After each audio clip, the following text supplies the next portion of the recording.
आपके? हाँ हमारे। ये छोटा वाला कितने का? ये छोटा वाला देख लो आप कितने का है। आप बताओ ना मेरे को, रेट तो आप बताएं। इसकी रेट एक ही दाम है, इसकी रेट 7,000 रुपये लूँगा। 7,000 रुपये? हाँ। रोड से थोड़ा बड़ा ये वाला जी, ये 16,000 का। 16,000 का।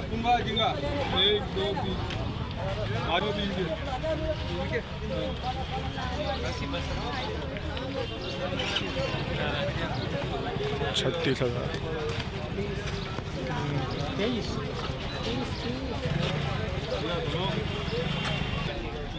क्या रेट मेंढा? 12,000। इससे कम का नहीं है? कम से कम 12,000 रुपये। कौन सा भी लो? ये तो फिर अलग अलग रेट के हैं। अच्छा, ज़्यादा के हैं? हाँ, वो 18,000 रुपये का जी। ये 14,000 रुपये के दोनों। 14,000 ये दोनों 14,000 के? हाँ, 14,000 रुपये। ठीक है। ये 12,000 रुपये। ठीक है।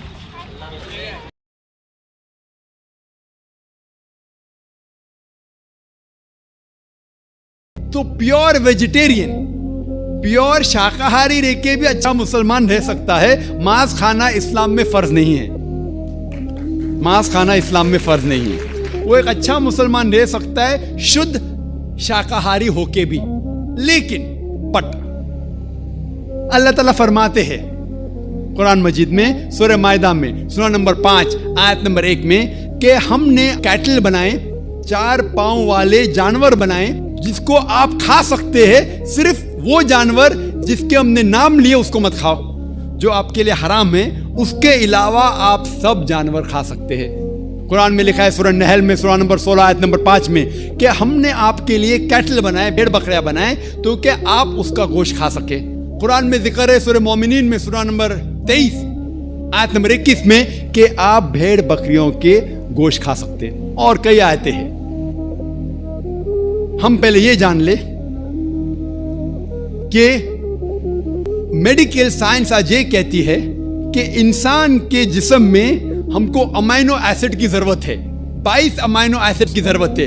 इसमें से 8 अमाइनो एसिड्स जिस्म में पैदा नहीं होते, बाहर के खाने से लेना लाजिम है। और कोई भी वेजिटेबल फ्रूट, कोई भी घास फूस, कोई भी फल में ये 8 के 8 अमाइनो एसिड है ही नहीं, लेकिन मांस में है और मच्छी में है। हाई लेवल ऑफ प्रोटीन है। High level of protein is present in the meat and in the fish. It is nutritious. Vitamin K है और आयरन भी है। अगर आप देखेंगे, अगर आप तहकीक करेंगे कि जो जानवर जो सिर्फ घास फूस खाते हैं, मिसाल के तौर पे गाय, भेड़, बकरी, उनके दांत को आप देखेंगे, उनके दांत चपटे हैं। Herbivorous set of teeth. वो सिर्फ घास खा सकते, मांस खा ही नहीं सकते। अगर आप उन जानवरों के दांत देखेंगे जो मांस खाते हैं, carnivorous animal like tiger, leopard, lion, शेर, शेर बब्बर, चीता, इनके दांत देखेंगे तो इनके नोकीले दांत है, कैनाइन सेट ऑफ टीथ। वो सिर्फ मांस खाते, घास फूस खा ही नहीं सकते। अगर आप जाके आईने में और हम लोग जाके आईने में देखेंगे अपने दांत, इंसान के दांत चपटे भी है, नोकीले भी है। अगर खुदा चाहता था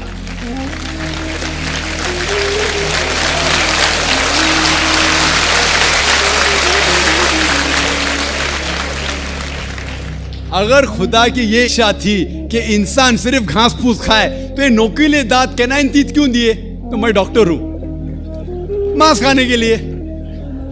डाइजेस्टिव सिस्टम जो है हर्बीवोरस एनिमल का, गाय बकरी का डाइजेस्टिव सिस्टम, वो सिर्फ घास फूस डाइजेस्ट कर सकता है, हजम कर सकता है, गोश्त को हजम कर ही नहीं सकता है। आप अगर शेर, चीता, शेर बब्बर का डाइजेस्टिव सिस्टम देखेंगे, वो घास फूस हजम कर ही नहीं सकता है, सिर्फ गोश्त हजम कर सकता है। हम इंसानों का डाइजेस्टिव सिस्टम अल्लाह सुब्हाना व तआला ने इस तरीके से बनाया कि घास फूस भी हजम कर सकता है, गोश्त भी। तो हम घास फूस भी खा सकते हैं, गोश्त भी खा सकते हैं।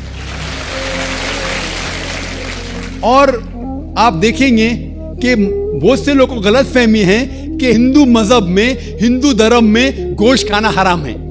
ये बिल्कुल गलत फहमी है। अगर आप पढ़ेंगे हिंदू धर्म की किताब, हिंदू धर्म की किताब पढ़ेंगे, मनुस्मृति अध्याय नंबर 5 श्लोका नंबर 30, उसमें लिखा हुआ है कि भगवान ने खुदा ने कुछ जानवर को खाने के लिए बनाया है और कुछ जानवर को खा जाने के लिए। Some animals he has created to eat and some to be eaten. कुछ खाने के लिए और कुछ खा जाने के लिए।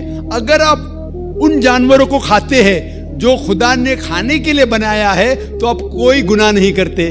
मनुस्मृति अध्याय 5 श्लोक का नंबर 30। आगे आप पढ़ेंगे मनुस्मृति अध्याय 5 श्लोक का नंबर 31 में लिखा हुआ है कि अगर आप जानवर का कत्ल करते हैं पूजा के लिए तो आप कोई गुनाह नहीं कर रहे।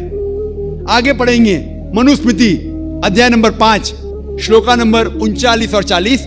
उसमें लिखा हुआ है कि खुदा ने सैक्रिफिस्ड एनिमल बनाया है, मतलब खुसूसन कुछ जानवर बनाया है तो कि सैक्रिफाइस की जाए और उसको खा सके। अगर आप उस जानवर का कत्ल करते हैं सैक्रिफाइस के लिए और खाते हैं जो अल्लाह ताला ने भगवान ने बनाया है तो आप कोई गुनाह नहीं करते। ऋग्वेद में है कि आप खा सकते हैं। ऋग्वेद में यह भी लिखा है कि आप भैंस खा सकते हैं, आप गाय खा सकते हैं। कितने श्लोक के मैं हवाला दे सकता हूं। अगर आप पढ़ेंगे महाभारत, देखो ऋग्वेद तो बहुत कम हिंदू लोग ने पढ़ा है लेकिन महाभारत तो आप जानते होंगे, सुना होगा। महाभारत पढ़ेंगे अनुशासन पर्व चैप्टर नंबर 88। उसमें जो पांडव के सबसे बड़े भाई युधिष्ठिर वो भीष्म से कहते हैं कि हम यज्ञ में पूजा में क्या चीज देना चाहिए ताकि हमारे बाप दादा हमारे पुरखों को सहूलत हो, आराम मिले, उन्हें पीस अमन मिले, दे विल बी सेटिस्फाइड। तो भीष्म कहते हैं कि यज्ञ में पूजा में अगर आप वेजिटेबल्स देंगे, घास फूस, फल, चावल देंगे तो हमारे बाप दादा हमारे पुरखों 1 महीने तक संतुष्ट रहेंगे। कितने महीने तक? 1 महीने तक। अगर आप मच्छी देंगे तो 2 महीना, अगर गोश्त देंगे तो 3 महीना, खरगोश देंगे तो 4 महीना, बकरी देंगे तो 5 महीना, सूअर देंगे तो 6 महीना, अगर परिंदा देंगे तो 7 महीना, हिरन देंगे तो 8 महीना। ये कंटिन्यू होता है, मेन्यू होता है ना होटल का मेन्यू, उस तरीके से कंटिन्यू होता है। और आगे लिखा गया है अगर आप भैंस देंगे तो 11 महीना, अगर गाय देंगे तो पूरे 1 साल। कौन कहता है? भीष्म कह रहा है युधिष्ठिर से। महाभारत अनुशासन पर्व चैप्टर नंबर 88 मैं हवाला दे रहा हूं। आप ये नहीं कहना जैसे जाकिर भाई कुछ भी कह रहा है दिमाग से, मैं हवाला दे रहा हूं, ये आपके किताबों में लिखा हुआ है। उसके आगे लिखा हुआ है कि अगर आप राइनोसेरस देंगे, राइनोसेरस, तो हमेशा के लिए संतुष्ट रहेंगे। तो जी